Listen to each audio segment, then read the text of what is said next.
কাজাখস্তান বিমান দুর্ঘটনা, ইউক্রেনের ড্রোন ভেবে রুশ হামলা।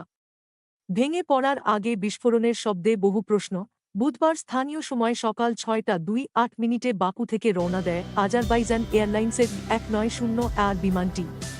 ৫-৭ মিনিটের মধ্যে চেচনিয়া প্রদেশের গ্রজনিতে অবতরণের কথা ছিল।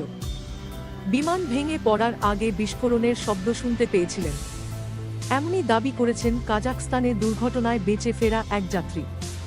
আর এখান থেকেই সন্দেহ এবং নানা মহলে প্রশ্ন উঠতে শুরু করেছে, তাহলে কি হামলার শিকার হয়েছিল আজারবাইজান এয়ারলাইন্সের বিমানটি? সেই সন্দেহকে আরও দৃঢ় করেছে বিমানের গায়ে বড় একটি ছিদ্র। স্থানীয় সংবাদ মাধ্যমগুলির প্রতিবেদন অনুযায়ী বিমানের গায়ে একটি বড় ছিদ্র লক্ষ্য করা গিয়েছে।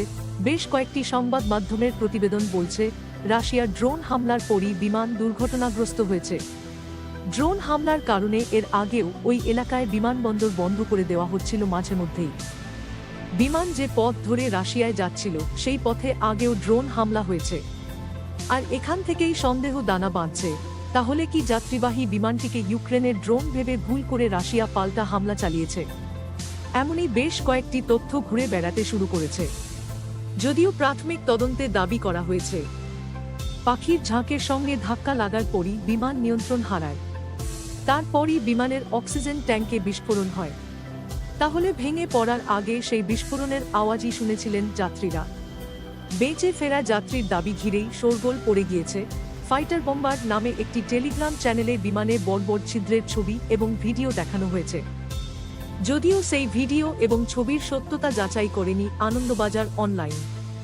সেই ভিডিও এবং ছবি প্রকাশ্যে আসতেই চর্চা শুরু হয়েছে, হামলার শিকার হয়েছে বিমানটি। ফ্লাইট রাডার ২-৪ এর তথ্য বলছে বিমানে জিপিএস জ্যাম হয়ে গিয়েছিল। আর এই তথ্য প্রকাশ্যে আসতেই রাশিয়ার বিরুদ্ধে আঙুল উঠতে শুরু করেছে। কারণ রাশিয়ার বিরুদ্ধে এর আগেও জিপিএস জ্যাম করার অভিযোগ উঠেছিল।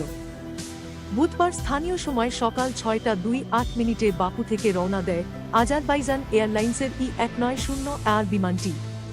৫-৭ মিনিটের মধ্যে চেচনিয়া প্রদেশের গ্রজনিতে অবতরণের কথা ছিল।